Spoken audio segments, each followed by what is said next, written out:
Hello viewers, welcome back to Smart English class. இன்னைக்கு நம்ம பார்க்க போற டாபிக் என்ன அப்படினா வந்து டெட் பேப்பர் 1 and பேப்பர் 2ல ரெண்டுலயுமே கேக்குற ஒரு இம்பார்ட்டன்ட் டாபிக் தான் if class தான் இன்னைக்கு நம்ம பார்க்க போறோம். சோ அந்த if class நம்ம எப்படி ஈஸியா அண்டர்ஸ்டாண்ட் பண்ணிக்கலாம் by the rules. ஓகேவா? சோ அந்த ரூல் படி எப்படி நம்ம அண்டர்ஸ்டாண்ட் பண்ணலாம் and question point of viewல நமக்கு எப்படி கேட்பாங்க அப்படிங்கறத இந்த வீடியோல இன்னைக்கு நம்ம பார்க்க போறோம். சோ அதனால வீடியோ ஸ்கிப் பண்ணாம கடைசி வரைக்கும் பாருங்க. இந்த சேனலை சப்ஸ்கிரைப் பண்ணாதவங்க சப்ஸ்கிரைப் பண்ணிக்கோங்க. So surely it will help to you pass in the exam. ஓகேவா? ஓகே. ஸோ வாங்க நம்ம வீடியோக்குள்ளே போகலாம். ஃபஸ்ட்டு இஃப் கிளாஸ் அப்படிங்கிறனா நமக்கு என்னென்னு தெரிஞ்சுக்கிறணும். அதாவது ஒரு சென்டென்ஸில் 2 சென்டென்ஸ் இருக்கும் நமக்கு வந்து. ஓகேவா? ஸோ அதில் ஃபஸ்ட்டு சென்டென்ஸ்லையோ இல்லை செகண்ட் சென்டென்ஸ்லையோ இஃப் யூஸ் பண்ணுறது தான் இஃப் கிளாஸ். ஓகேவா? அடுத்து மெயின் கிளாஸு நமக்கு வந்து அதாவது கிளாஸ் அப்படிங்கிறது ஒரு கம்ப்ளீட் மீனிங் கொடுக்குறது தான் கிளாஸ்ன்னு சொல்லி சொல்லுவோம். ஓகேவா? அப்போ ஒரு இதில் இஃப் இருக்கிறதுனால நம்ம அந்த டைப் ஆஃப் சென்டென்ஸை இஃப் கிளாஸ்ன்னு சொல்கிறோம். இஃப் இல்லாத சென்டென்ஸை மெயின் கிளாஸ்ன்னு சொல்லி சொல்கிறோம். அவ்வளோதான் டிஃப்ரென்ஸ். நமக்கு அதில் கம்மா போட்டே கொடுத்துருப்பாங்க. ஓகேவா? ஸோ இப்போ இஃப் கிளாஸில் என்ன டென்ஸ் இருந்தால் நம்ம மெயின் கிளாஸில் என்ன டென்ஸ் யூஸ் பண்ணணும் அப்படிங்கிறத பார்ப்போம். ஸோ மொத்த இதில் 3 டைப் ஆஃப் கண்டிஷன்ஸ் இருக்குது, 3 டைப் ஆஃப் சென்டென்ஸ் இருக்குது. ஃபர்ஸ்ட் ஒன் வந்து probable condition, second one impossible or imaginary condition, third one improbable condition. So probable condition என்ன அப்படின்னா possible condition.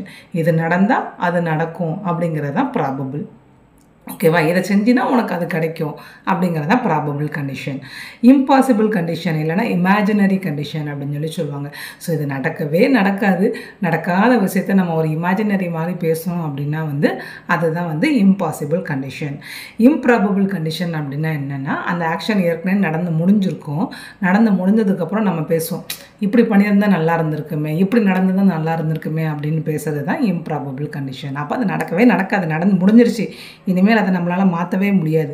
ஸோ அப்படிப்பட்ட சென்டென்ஸ் தான் இம்ப்ராபபிள் கண்டிஷன். ஜஸ்ட் இது நமக்கு புரிஞ்சதான் நமக்கு அந்த இடத்துல எழுத முடியும். ஓகேவா? ஸோ அதுக்காக தான் இந்த எக்ஸ்ப்ளனேஷனு. நீங்கள் அங்கே சென்டென்ஸில் போய் அது நமக்கு வந்து ப்ராபபிள் கண்டிஷனா இம்பாசிபிள் கண்டிஷனா இம்ப்ராபபிள் கண்டிஷனாக நம்ம கேட்க போகிறதே கிடையாது. ஜஸ்ட்டு அவங்க சென்டென்ஸை கொடுத்துருப்பாங்க, அதுக்கு ஈக்குவலான மெயின் கிளாஸில் என்ன வேர்ப் வருங்கிறத நம்ம போட போகிறோம், அவ்வளோதான். ஓகேவா? ஸோ அதுக்கு ஃபஸ்ட்டு சென்டென்ஸில் என்ன அப்படின்னா வந்து இங்கே ஜஸ்ட்டு ப்ரெசண்ட்டுன்னு ஞாபகம் வச்சுக்கோங்க. ஃபஸ்ட் சென்டென்ஸில் இஃப் கிளாஸில் ப்ரெசண்ட் வரும். ஓகேவா? அப்போ இங்கே என்ன வரும் மெயின் கிளாஸில் அப்படின்னா வந்து will or can plus V1 form of the verb. நமக்கு ஏற்கனவே தெரியும் வேர்பில் 3 ஃபார்ம்ஸ் இருக்குது, V1, V2, V3. V1னா ப்ரெசன்ட் ஃபார்ம், V2னா பாஸ்ட் ஃபார்ம், V3ங்கிறது பாஸ்ட் பார்ட்டிசிபிள் ஃபார்ம். அதை தான் ஈஸியாக V1 ஃபார்ம்னு போட்டிருக்கேன். ஓகேவா? ஸோ இதில் கேன் வந்து ரொம்ப ரேரு தான். மோஸ்ட்டு நம்ம எல்லாமே யூஸ் பண்ணுறது நம்ம வில்லு தான் யூஸ் பண்ணுறோம். கேனுங்கிறது ரொம்ப ரேரான சென்டென்ஸ் தான் வரும். அதனால் நீங்கள் வில்லுங்கிறதே ஞாபகம் வச்சுக்கோங்க. சப்போஸ் கேன் வந்தால் நீங்கள் வந்து யோசிக்கக்கூடாதுங்கிறதுக்காக தான் நான் கேன் எழுதி வச்சுருக்கேன். ஓகேங்களா? இப்போ இதுக்கு எக்ஸாம்பிள் பார்த்தோம் அப்படின்னா வந்து if you study well, இது வந்து if class sentence. ஓகேவா? if you study well. அப்போ இதில் நமக்கு அதில் உள்ள வேர்பு ப்ரெசண்ட்டாக என்னங்கிறத நமக்கு முதல் ஃபைண்ட் அவுட் பண்ண தெரிஞ்சிருக்கணும். அதுக்கு நமக்கு டென்ஸ் கிளியராக தெரிஞ்சிருக்கணும். ஓகேவா? ஸோ நான் ஆல்ரெடி டென்ஸை வந்து ஏற்கனவே ஒரு வீடியோ போட்டிருக்கேன், இருந்தாலும் இன்னொரு தடவை அதை விட ஷார்ட் அண்ட் ஸ்வீட்டாக நம்ம அந்த வேர்ப் ஃபார்மை மட்டும் போடுறேன். ஸோ உங்களுக்கு அந்த டென்ஸில் டவுட் இருக்கிறவங்க அந்த வீடியோவை பார்த்துக்கோங்க. ஸோ இப்போ இதில் வந்து வேர்ப் வந்து ஸ்டடி தான். வேர்பு நம்ம ஈஸியாக ஃபைண்ட் அவுட் பண்ணிடலாம். ஆனால் அது ப்ரெசண்ட்டாக பாஸ்டான்னு கண்டுபிடிக்கிறதுக்கு ப்ரெசன்ட் டென்ஸோட வேர்ப் ஃபார்ம் என்ன அப்படின்னா V1 + SRES நம்ம ஆட் பண்ணியிருப்போம். சில இதில் வந்து அதாவது ஹி ஷி இட்டில் நம்ம SRES ஆட் பண்ணியிருப்போம், IVU தேல நம்ம SRES ஆட் பண்ணியிருக்க மாட்டோம். அப்போ அது கூட SO ESO இல்லைனா வெறும் வேர்பு மட்டும் வந்தால் அது ப்ரெசண்ட்டு. ஓகேவா? இங்கே ப்ரெசண்ட் வந்துச்சுன்னா இங்கே என்ன வரும்? will or can + V1. அப்போ இஃப் யூ ஸ்டடி வெல் என்ன நடக்கும்? இது வந்து ப்ராபபிள். அப்போ இது நடக்கும். You will pass in the exam. நீ நல்லா படிச்சின்னா நீ பாஸ் வரலாம், இல்லைனா you will get first rank in the exam அப்படின்னு வரும். ஓகேவா? ஸோ இதுதான் நமக்கு கொஸ்டின்னு. அங்கே என்ன கொடுத்துருப்பாங்க அப்படின்னா இந்த சென்டென்ஸ் இந்த இஃப் கிளாஸ் சென்டென்ஸை கொடுத்துட்டு இந்த இடத்துல டேஷ் கொடுத்துட்டு ப்ராக்கெட்டில் நமக்கு பாஸ்ன்னு கொடுத்துருப்பாங்க. நம்ம அப்போ அந்த இடத்துல வில்லு வருமா, உட்டு வருமா, இல்லை உட் ஹேவ் வருமாங்கிறத நம்ம அதை பார்த்து போடணும். ஓகேவா? ஸோ இதுதான் வந்து கொஸ்டின். அப்போ சப்போஸ் இஃப் கிளாஸை ஆன்சர் கொடுத்துட்டு மெயின் கிளாஸில் நம்ம கொஸ்டின் கேட்கலாம், இல்லைனா இந்த மெயின் கிளாஸை கொடுத்துட்டு இஃப் கிளாஸில் உள்ள ஆன்சரை கேட்கலாம்.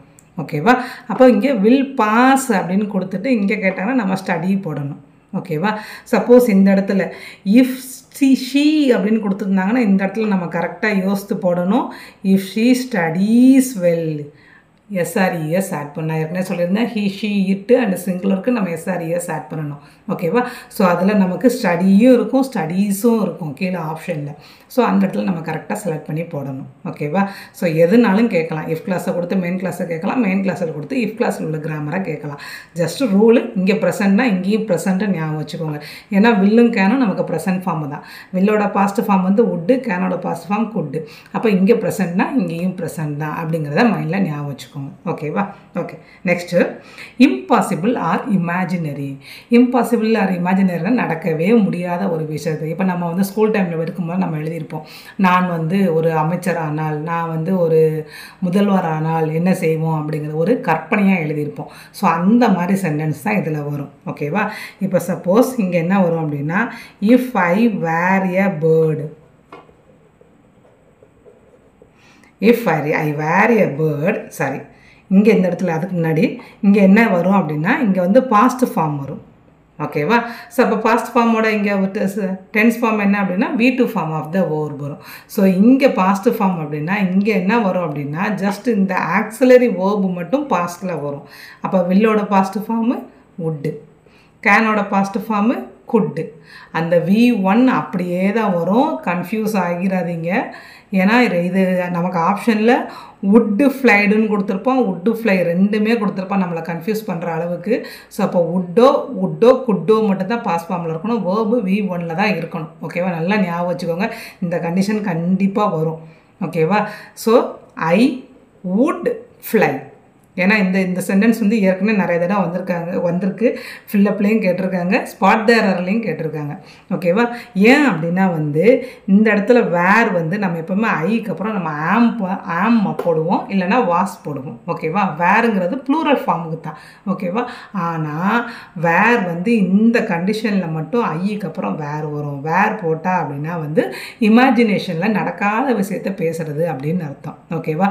ஸோ அப்போ நமக்கு ஸ்பாட் தேரரில் இப்படி கொடுத்துட்டு எங்கே மிஸ்டேக் இருக்குதுன்னு கேட்பான். நம்ம டக்குன்னு ஐக்கு அப்புறம் வேறு எப்படி வரும், அப்போ அங்கே தான் மிஸ்டேக் இருக்குன்னு நம்ம போட்டு வந்துடக்கூடாது. ஓகேவா? இல்லைனா ஃபில்லப்லேயும் கேட்கலாம். இங்கே ஐ கொடுத்துட்டு கீழே வாசு ஆமு வேறு இஸ்ன்னு கொடுத்துருப்பாங்க. ஸோ அப்போ இந்த இடத்துல இமேஜினரி கண்டிஷன் பேர்டு, நம்ம பேர்டு ஆக முடியாது, அது பாசிபிளே கிடையாது. அப்போ இந்த இடத்துல வேறு தான் வரணும். ஓகேவா? ஒன்று நமக்கு இதை மெயினாக கேட்கலாம், இல்லைனா இங்கே வுட்டு போட்டு V2 ஃபார்மில் கொடுத்துருப்பாங்க, அங்கே கரெக்டாக V1 போடணும். ஞாபகம் வச்சுக்கோங்க. ஓகேவா? இது கண்டிப்பாக 2 மார்க் வரும். ஒன்று ஃபில்லப்பில் வரும், ஒன்று இல்லைனா ஸ்பாட் தேரரில் வரும். ஓகேவா? ஸோ அதனால் அந்த டென்ஸ் ஃபார்மை கரெக்டாக ஞாபகம் வச்சுக்கோங்க. இங்கே பாஸ்ட்னா இங்கேயும் பாஸ்ட், நம்ம இங்கே பார்த்தோம்னா இங்கே ப்ரெசென்ட்னா இங்கேயும் ப்ரெசென்ட். அதே மாதிரி இங்கே பாஸ்ட்னா இங்கே வுட்டார் குட்டு மட்டும் பாஸ்ட்டுன்னு ஞாபகம் வச்சுக்கோங்க. ஓகேவா? Next improbable condition. Improbable condition அப்படின்னா இங்கே என்ன வரும்னா பாஸ்ட் பர்ஃபெக்ட் வரும். பாஸ்ட் பர்ஃபெக்டோட வேர்ப் ஃபார்ம் என்ன அப்படின்னா had ப்ளஸ் V3 ஃபார்ம். ஓகேவா? இங்கே என்ன வரும் அப்படின்னா would have or could have plus V3 form. இங்கே மட்டும்தான் V3 வரும். ஓகேவா? ஸோ இங்கே பாஸ்ட் பர்ஃபெக்ட்னா இங்கேயும் பாஸ்ட் பர்ஃபெக்ட் ஞாபகம் வச்சுக்கோங்க. ஓகேவா?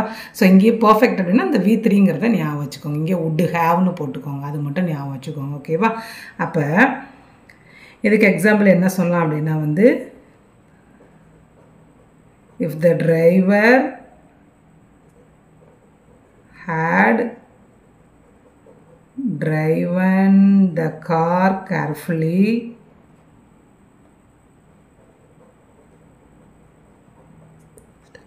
he would have avoided the accident. அப்போ ஆக்சிடெண்ட் ஏற்கனவே நடந்துருச்சு. அப்போ நம்ம சொல்லுவோம் நீ கொஞ்சம் கேர்ஃபுல்லாக ஓட்டியிருந்தீங்கன்னா அந்த ஆக்சிடெண்ட் நடந்திருக்காது அப்படின்னு. அப்போ அது நடக்கவே நடக்காது. அப்போ இங்கே ஹேடு டிரைவன் பாஸ்ட் பர்ஃபெக்ட்டு, நம்ம அந்த இதெல்லாம் நமக்கு தேவையில்லை. நமக்கு தேவை இங்கே பாஸ்ட் பர்ஃபெக்ட்டு, இங்கே would have ப்ளஸ் V3. அப்போ would have ப்ளஸ் V3 இருக்குது. இதை மட்டும் ஞாபகம் வச்சுக்கோங்க. ஓகேவா? அப்போ இங்கே பாஸ்ட் பர்ஃபெக்ட்னா இங்கேயும் பாஸ்ட் பர்ஃபெக்ட், அதாவது V3ங்கிறத ஞாபகம் வச்சுக்கோங்க. உங்களுக்கு ஈஸியாக ஞாபகம் வச்சுக்காக நான் சொல்கிறேன். அதுக்காக இது வந்து பாஸ்ட் பர்ஃபெக்ட் ஃபார்ம் கிடையாது. V3ங்கிறதுனால இங்கே பாஸ்ட் பர்ஃபெக்ட்டு, இங்கேயும் V3 நம்ம பாஸ்ட் பர்ஃபெக்ட் மாதிரி யூஸ் பண்ணுறோம் அப்படின்னு ஞாபகம் வச்சுக்கோங்க. இங்கே V2, இங்கே ஆக்சுவலாக வேர்ப் மட்டும் V2, இங்கே ப்ரெசண்ட்டு, இங்கே எல்லாமே ப்ரெசண்ட்டு. ஓகேவா. ஸோ மெயினாக இந்த செகண்டு இது வந்து ரொம்ப ரொம்ப இம்பார்ட்டண்ட்டு. ஓகேவா. ஸோ வேர் வரும், if I were a bird, இதுதான் ரிப்பீட்டடு. நான் ஒரு வேளை பறவையாக இருந்திருந்தா, நான் ஒரு வேளை வந்து பிஎம்மாக இருந்திருந்தா, அந்த மாதிரி இமேஜினரி கண்டிஷனில் கொடுப்பாங்க. ஸோ அதனால் இந்த டைப் ஆஃப் சென்டென்ஸை ஞாபகம் வச்சுக்கோங்க. ஓகேவா. ஸோ இது போக இன்னொன்று நேச்சுரல் கண்டிஷன் ஒன்று இருக்குது. அது என்ன அப்படின்னா இந்த ப்ராபபிள் கண்டிஷன் மாதிரி. ஓகேவா. அதாவது ஃபேக்ட்டு, இது பண்ணால் இது கண்டிப்பாக நடந்தே தீரும், அதை வந்து நம்ம ஒரு ஆள் சொல்லி தான் செய்யணும் அப்படிங்கிறது கிடையாது. இப்போ எக்ஸாம்பிள் பார்த்தோம் அப்படின்னா வந்து if the glass fall, glass கண்ணாடி. ஓகேவா. if the glass fall it breaks. இது ரொம்ப ரேராக வரும், ஜஸ்ட்டு தெரிஞ்சு வச்சுக்கோங்க. ஓகேவா. மேபி அதில் வில்லு ஆப்ஷன் இல்லை, ஐயோ வில்லு ஆப்ஷன் இல்லையே, இங்கே வந்து ப்ரெசன்ட் ஃபார்ம் கொடுத்துருக்காங்களே, if the glass falls, sorry falls. So அப்போ இங்கே வந்து ப்ரெசன்ட் ஃபார்மில் கொடுத்துருக்காங்களே, இங்கே வில்லு இல்லையே நம்ம யோசிக்கக்கூடாது. ஓகேவா. இது வந்து கண்டிஷன், இது நடந்தால் அது கண்டிப்பாக நடந்தே தெரியும், அது வந்து ஃபேக்ட் தான். அப்படிங்கிற இடத்துல இங்கே வந்து வில்லு யூஸ் பண்ணாமல் இங்கேயும் ப்ரெசன்ட் ஃபார்மில் யூஸ் பண்ணுவாங்க. இது வந்து நேச்சுரல் கண்டிஷனிங்னு சொல்லுவாங்க. ஓகேவா. ஸோ அப்போ if the class falls it breaks, அவ்வளோதான். ஓகேவா. அது விழுந்துச்சுன்னா அது உடையும், அது வந்து ஃபேக்ட் தான் அப்படிங்கிற. இப்போ வந்து வாட்டர் பாயில்ஸ் 100 degrees இல்லை, இந்த மாதிரி சயின்டிஃபிக் ஃபேக்ட் சொல்கிறோம்ல, அது மாதிரி இதில் உள்ள ஃபேக்ட்டு. ஓகேவா. சப்போஸ் அங்கே வில்லா கேனோ இல்லை, இதுதான் வெறும் பிரேக்ஸ் மட்டும் இருக்குன்னா நம்ம அந்த பிரேக்ஸை நம்ம செலக்ட் பண்ணிக்கலாம். It is very rare, but you have to know that. ஓகேவா. எஸ். So okay. ஸோ உங்களுக்கு இந்த இஃப் கிளாஸ் புரிஞ்சிருக்கும்னு நினைக்கிறேன் கண்டிப்பாக. ஓகேவா. ஸோ ஜஸ்ட் அந்த ரூல்ஸு, அந்த இஃப் கிளாஸில் உள்ள வேர்பு, மெயின் கிளாஸில் உள்ள வேர்பு பார்த்தாலே போதும். கண்டிப்பாக இதில் 2 மார்க்கோ 1 மார்க்கோ ஷோராக இந்த டாப்பிக்லேருந்து வரும். ஓகே. ஃபில்லப் மாடலில் வரும், ஸ்பாட் எரரில் வரும். I hope you like this video. So and இதை உங்களோட ஃப்ரெண்ட்ஸுக்கும் ஷேர் பண்ணுங்கள். சேனலை சப்ஸ்கிரைப் பண்ணாதவங்க சப்ஸ்கிரைப் பண்ணுங்கள். And if you have any doubts you can comment பாக்ஸில் நீங்கள் கமெண்ட் பண்ணலாம். தேங்க்யூ ஃபார் வாட்சிங் திஸ் வீடியோ.